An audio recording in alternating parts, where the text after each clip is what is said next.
ইলেকশ্যনৰ ডেটটো ইতিমধ্যে 4টা বজাত ঘোষণা হৈছে, কিন্তু এতিয়ালৈকে মই নিউজটো চাব পৰা নাই। আমাৰ মিটিংটো জাষ্ট শেষ হৈছে, এতিয়া মই চাম, চোৱাৰ পিছত মই ক'ব পাৰিম। এতিয়াও চাব পৰা নাই মই নিউজটো। যেন হওক, মুঠতে ইলেকশ্যন ঘোষণা হৈছে। সেইটোতো আমি ইলেকশ্যনৰ যিটো নিয়ম নীতি সেই হিচাপত আমি চলি যাব লাগিব। কোড অফ কণ্ডাক্ট যেনিবা আজিৰ পৰা ঘোষণা হোৱাৰ পিছত ইলেকশ্যনৰ যিটো নিয়ম নীতি সেইটো আমি মানি চলিব লাগিব।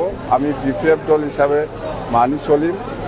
আৰু নিশ্চয় মই নিউজটো চালে গোটেই কথাটো ক'ব পাৰিলে হয়। যেন হওক, আমাৰ আজি চিৰাং জিলা BPF দলৰ যিটো জইণ্ট চিটিং সেইটো খুব ভাল হ'ল।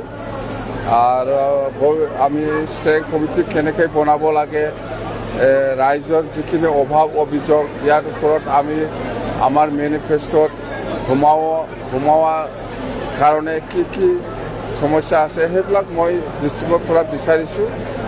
সেইখিনি কথা মুঠতে ভাল হ'ল। ইলেকশ্যনটো কেতিয়া ঘোষণা হ'ব সেইটোকে আমি বাট চাই আছিলোঁ।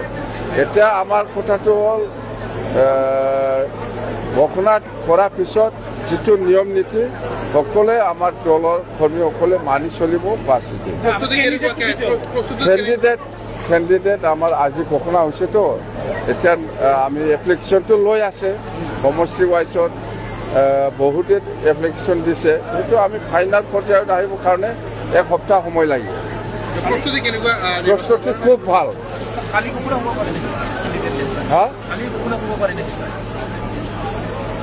কেণ্ডিডেট কিবা কৰাটো ফাইনেল কৰাটো সময় লাগিব।